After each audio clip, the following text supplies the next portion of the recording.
Good morning guys. Ganda ng sikat ng araw ngayon kaya ito nagdadamo kami. Si Jermaine dito sa paligid. Si Jonas mamaya sa may likod. Ako hindi to. Ang daming tumubo sa mga pagitan. So kailangan siyang bunutan talaga ng damo. Naubos na. Napudpud. Kasi ang hirap dito yung may mga bato-bato, di ba? So yung gilid nun, dahan-dahan ni Jermaine na ano. Kasi baka mamaya pati halaman matamaan. So yun, aga pawisan. Ginawa ako kasi daming lamok dito sa labas. Nag-spray ako ng off na spray para sa mosquito. Kasi pag nandito sobrang daming lamok.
So yan, yung hinihiwa ko ngayon para sa ano yan, japchae.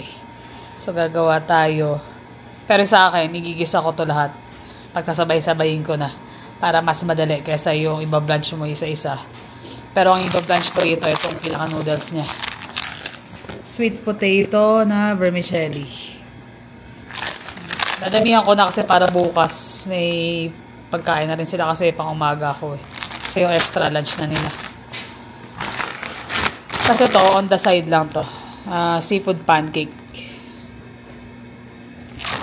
Yan. So, yung japchae, yung noodles, sweet potato, vermicelli, sliced beef, shiitake mushroom, garlic, red pepper, onion, green onion, carrots, tsaka spinach. Tapos, yung pinakapanimpla ko is oyster sauce at tsaka sesame oil. Plus, sesame seed. So, ito na yung noodles. Binoil ko na siya. Tapos, i-rinse ko yan sa cold water. Tapos, gugupitin ko para hindi sobrang haba. Kasi sobrang haba nito pag hindi ginupit eh. Tapos, pag na-wash na siya sa cold water, ko siya ng konting sesame oil. Itotoss ko siya ng konting sesame oil. Para hindi magdikit-dikit.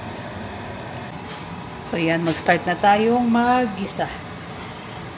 Simulan ko muna yung garlic.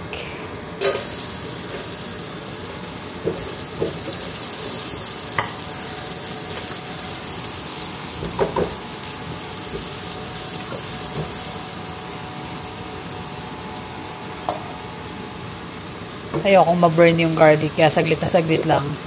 Lalagay ko na yung beef. Itong beef na to, nabibili ko na to ng slice na. Doon sa meat shop na binibilihan ko. Kasi usually may dalawang options sila dyan. Yung lean at saka yung may fats. Pero ito, kinuha ko yung lean.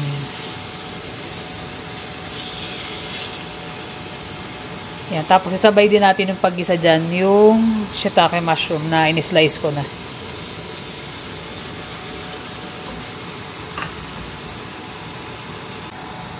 Tapos yan pala, while nagigisa ako ng beef at saka ng shiitake, lalagyan ko siya ng konting dark soy sauce. Mushroom flavor ito na dark soy sauce. For color ba? Hindi naman to ganun yung lasa niya. Tapos paminta.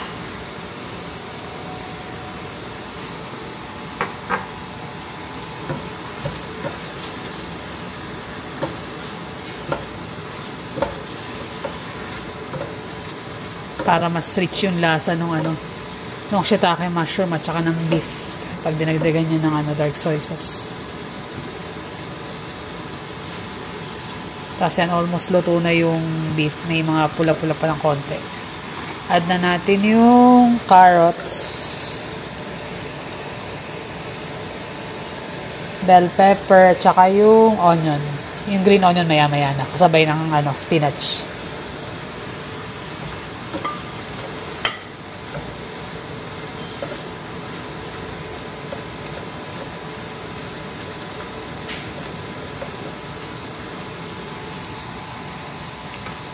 Sa kabila pala, piniprito ko na rin yung ano, pinapan-fry ko na yung seafood pancake. Tapos yan, add ng konting tubig. Para lang mag-create siya ng steam para maluto ng mabilis yung ano, yung gulay. Tapos cover nyo lang. So yan, luto na yung mga gulay. Add na natin yung green onion. Tapos yung spinach. Mukha lang marami to pero pag naluto na, kukunti na lang yan.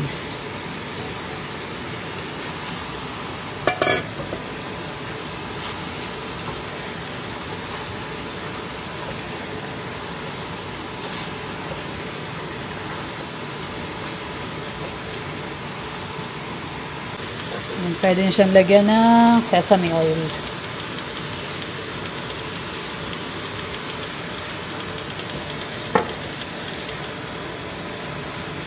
Tapos oyster sauce.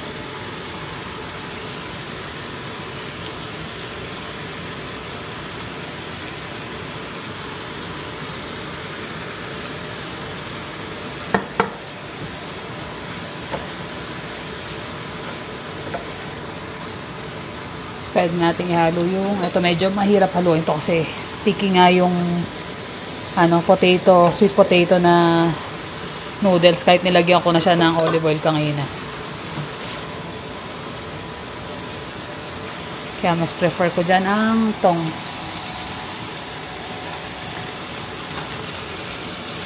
Pero basically yan na yun.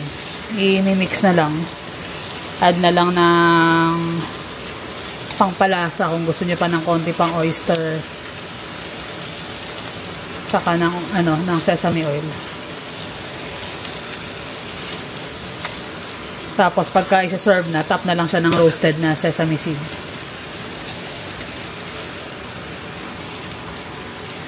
So yan na guys, yung ating japchae. Tsaka yung seafood pancake. Tinaktakan ko na rin siya ng roasted na sesame seed. It's India, you want to act like that, stay where you came from. No, I will stay here only. We are all coming and we are taking over. We will replace you all. We are going to work at the Tim Hortons and mess up your order on purpose only. We will marry your woman and shit on your beach. Nothing you can do will stop us. Nothing. Soon the takeover will be complete. What's up, everyone? I'm saying it. So I just seen a video of a Brampton man calling a white woman racist because she said how come it's only Indian people working there. Well, I'm going to tell you why. And it was so f***ing rude how the freaking guy said Canadians don't want to work. I can guarantee you this, bud. The only reasons Canadians aren't getting the jobs is because your sister, your cousins, your aunts, your uncles are the managers. And they only give you the opportunity. Canadians don't get opportunities anymore because we already know you only hire your own kind. You ever see these lineups for jobs? There's over thousands of Indians there. And yeah, we know right away there's no point in us going to them because we're not going to get it. You know why? Not the right kind. We know how to speak English properly. We're respectful to everyone. That is why it's so disrespectful when you people say we don't want to work. Well, what's the point when all you people are getting the opportunities? What's the point of trying to get into a school when we don't get it because we're Canadian born? Why the f should we have opportunities in our own country? Why should we get the jobs that we have experiencing? Why should we get the opportunities to have a better life? No, we should just give them to you people so you can disrespect us. It's getting so gross. So all you people who are saying we don't want to work, I'll guarantee you this. Go back to your own countries, and within a year, Canada will be the lowest rate of unemployment because that's all we'll be doing is working to provide for our families instead of paying for yours. So stop disrespecting us, saying we don't want to work. That's all we can do is work. Yun na. Nod. After Japchae. magapunan. Japchae. Japchae. Sarap naman eh. Sarap din yung ano eh, no? Yung, ang pangalan, fish Seafood. cake. Seafood pancake pala. Seafood pancake. Sarap din yung lasa. Mas masarap nga doon eh. Nasa A-Mart. Ay, naka. Ayun. Ayan, nod na. Sa kakapanood mo, makikita mo lahat ng samot-saring mga video. Yan, shinare din namin yung mga ilang clips do sa... Dami eh. Ilang video yung lumalabas eh. Ilang nagbablog na Canadian, may mga umiiyak pa nga na wala talaga siyang trabaho, wala siyang makita ng trabaho. Parang kagagraduate lang niya, ano siya. Frustrate na. Frustrate na kasi nakatapos siya, may masteral siya, may experience, pero 3 months na siya naghahanap. Ultimo daw yung mga low-paying jobs, hindi siya makakuha. Tapos may mga makikita ka pa sa Indeed na hiring sila. Alam ko dito sa Calgary yun eh. May nakita sila, si Bo. Kasi nagtitingin-tingin din siya eh. Kailangan marunong ako magsalita ng Punjab eh. Makalagay dun eh. Mas required to speak in Punjab daw. Pucha. Sino makakapagsalita nun, di ba? Oo. Makakapagsalita ba yung mga kalahi din nila. Canadian na ganun, di ba? Okay lang na nga yun eh. Kasi sobrang dami na nga ng populasyon din. Nadagdagan. Kaya lang yung imamak mo pa yung mga di ba? Yun yung pangit eh. Parang minamak pa nila yung nangyayari dito sa Canada na sabi nga nung isang nag-e-explain nung First World War, walang katao-tao dito sa Canada. So yung mga nasa European na countries na nagkaroon ng mga depression do sa kanilang bansa dahil nagkagera, nag-migrate sa Canada. Tapos yung quality of life daw over the limit ng mga Canadian. Kumbaga, nagkaroon sila ng standard na mataas dahil nga naumpisa ng mga European settlers, mga ganyan. So, nasanay sila ng ganyan hanggang sa dumating ngayon yung mga immigrant. Mas maraming mga Indians, syempre. So, yung mga Indians, dati raw kasi maraming mga Chinese, maraming Pilipino.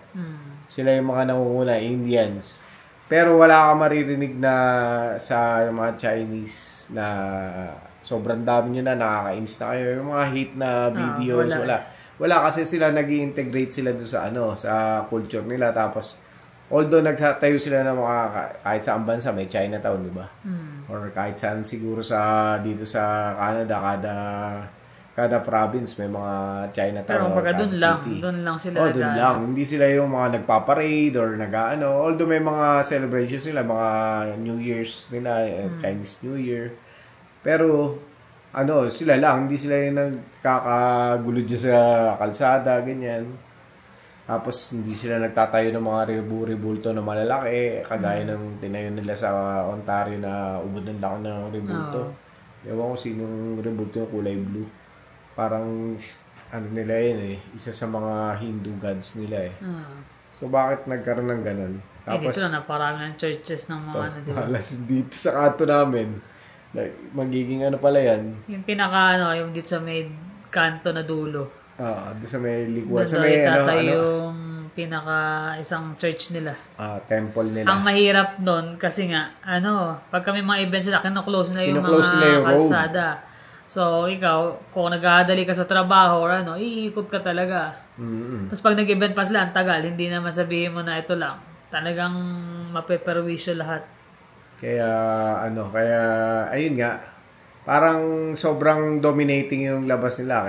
Kaya nga, minamak pa nila na halos kalahati ng India, pumunta na ng Canada eh, sabi ko. Ultimo kahit naman yung mga kalahi nila, di ba? Oo, naiinis din. Yung mga dito na pinanganak. Yung mga dito na lumaki. Kasi pati sila, nadadamay doon sa,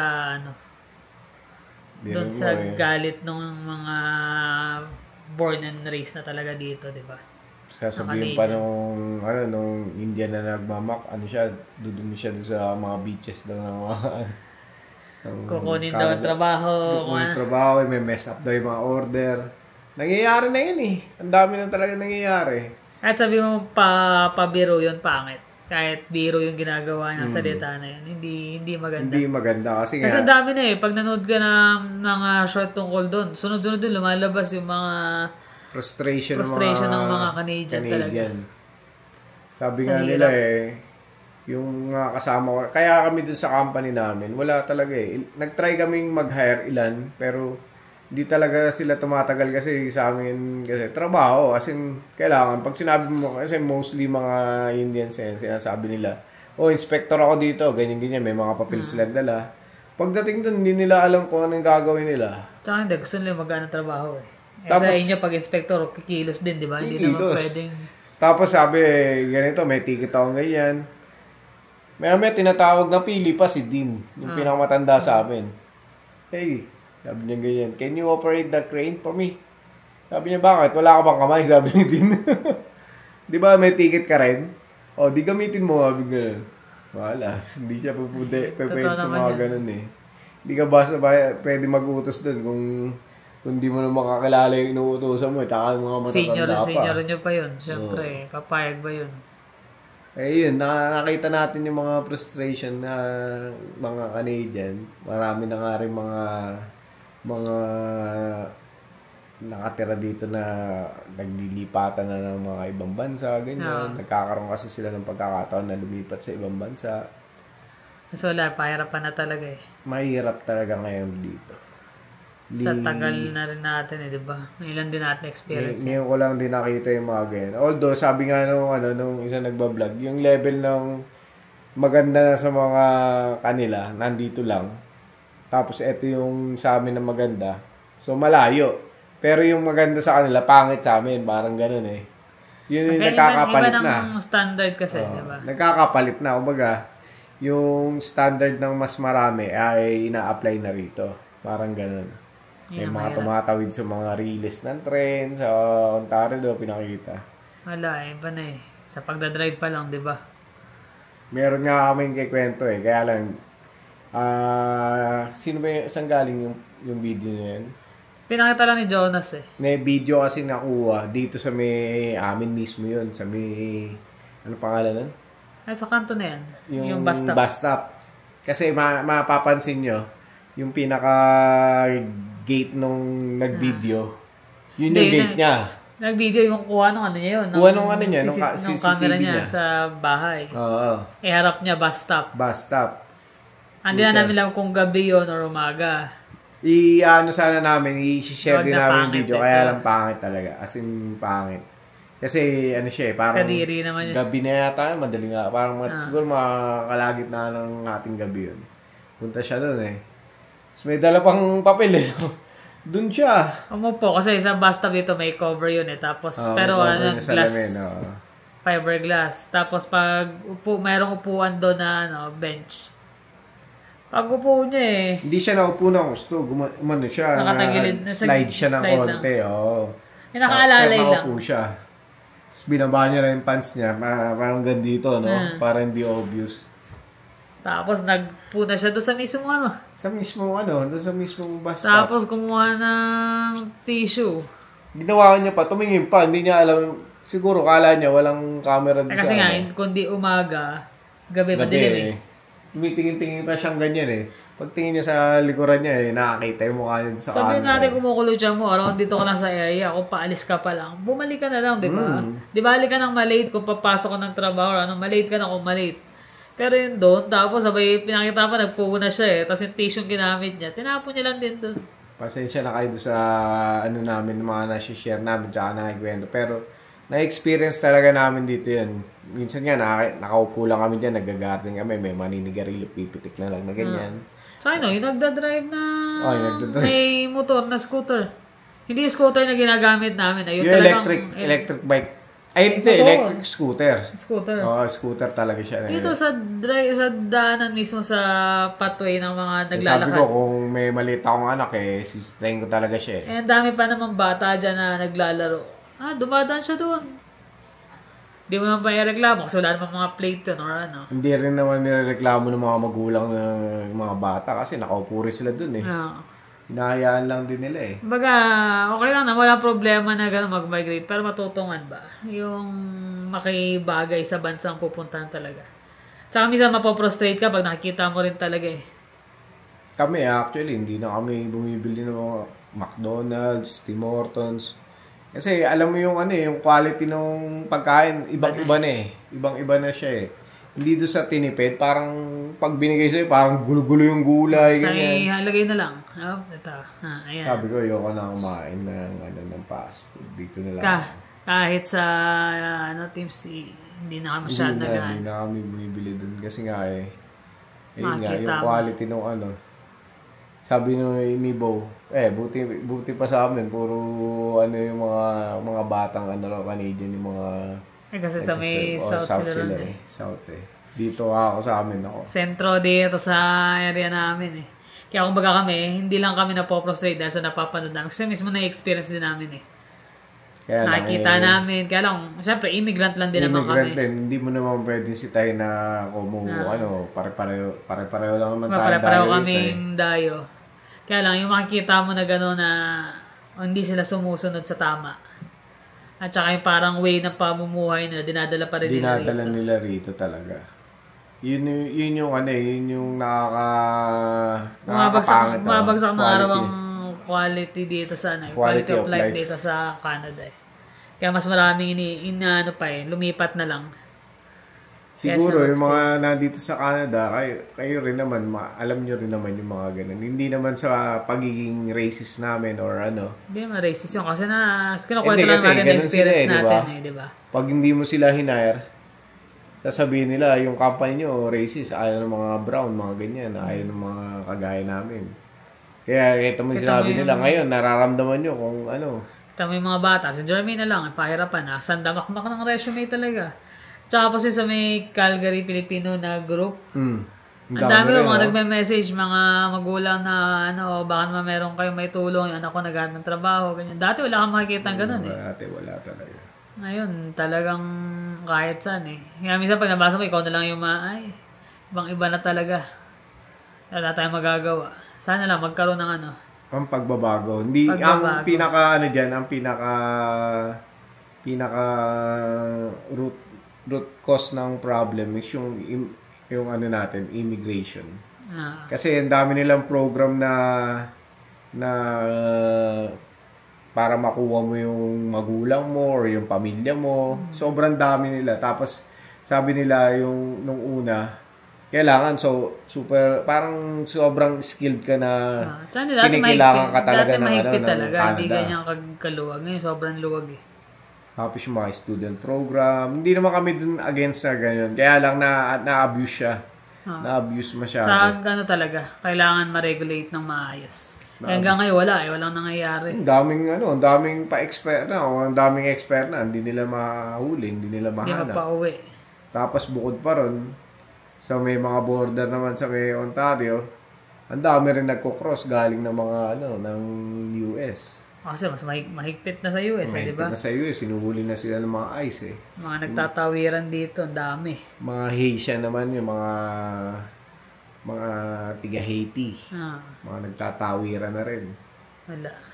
We'll see kung anong mangyayarap sa mga susunod na panahon. Padami yung tao dito. Kaya yung competition sa kanya, at magagawa na talaga natin is hanggat ma-keep natin yung trabaho. Natin. Kasi importante, kasi sobrang hirap maghanap ng trabaho ngayon. Actually, maghahanap na nga rin ako, sabi ko pagbalik ko, para makaiwas na rin sa mga chemical na ginagamit namin, sa mga pintura, ganyan, para medyo fresh start pagbalik. Kaya lang parang hindi mo maiwanan bukod doon sa sweldo. Sabi ko nga sa kanya, kung magpaplano kang lumipat, make sure na meron na talaga malilipatan. Meron na malilipatan. Kaya lang, ang problema man doon, pag biglang nag-slow down or syempre, ikaw ang bago. Ikaw ang unang sisipain doon. But we'll see. check namin kung ano mga mangyayari at magiging plan na Options. pagbalik. Pero syempre, ang pinaka-best talaga ngayon, pag may trabaho ka, ikip mo. Ikip mo. Kasi, Galingan mo na lang. Oo. Kasi pagka nawalan ka talaga ngayon, ang hirap. Daming nahihirapan maghanap. Pag nandito ka, syempre diretso ang bills. Tsaka ngayon kasi, kagaya rin ng dati, puro referral. Paano nga, kagaya ng sinasabi niya, kamag-anak or kakilala o kalahi, yun yung kinukuha nila. Parang nagkakaroon na ng ano pangalan nito? Kumbaga parang race war na kung anong lahi mo, yun ang kukunin niya. So, maano na yung mga ibang lahi na mas qualified or may talaga maipapakita na galing doon sa trabaho. Kaya nga. Wala. Ganun talaga nangyayari sa atin. So, let's see kung ano mangyayari sa mga darating na panahon. Kasi bago mag-move or gumawa ng hakbang talaga, pag-isipan mabuti. Hindi malalaman ko ano mga mangyayari sa mga susunod pa. Kung mapapasama pa or mapapabuti pa pag may magbabago ba. Kaya hindi rin namin talaga, yun yung talagang ano namin. Hindi mo rin talaga masisi yung mga nagagalit na mga Canadians, sa mga East Indian. Sa dami-dami ng mga immigrants na pumupunta ng Canada, biruin mo, dumagsa yung mga Syrian, dumagsa yung mga African, pero hindi naman nila ikinagagalit, di ba? Tapos dumagsa yung mga yung mga sobrang dami. Middle Eastern, di ba? O Chinese, ang dami ng Chinese, ang daming Pilipino. Sinasabi pa nila, mas gusto pa namin yung mga yung mga kagaya nyo na nakikipag kumbaga parang nag-i-integrate do sa society, hindi against do sa mga law nila or sa mga religion nila. Dapat mali, hindi na wala ng equality Nawawala na talaga. Ay nako. Yan lang naman. Na-share lang naman namin sa inyo ang aming mga napapanood at saka frustration na rin namin. Naiisip din namin syempre, mga ganung bagay. Minsan naiisip mo rin na paano kaya kung lalo na bumagsak na talaga yung ekonomiya dito dahil sa mga nangyayari. Ano kaya ang magandang move? Diba? Yeah, yun ang importante. Kailangan meron ka laging plan B. C, D. Yan, yung mga kung ano mangyayari. So yun lang naman guys. Naichika lang namin sa inyo. Maraming salamat sa inyong panonood. Ingat kayo lagi. See you on the next vlog. Bye.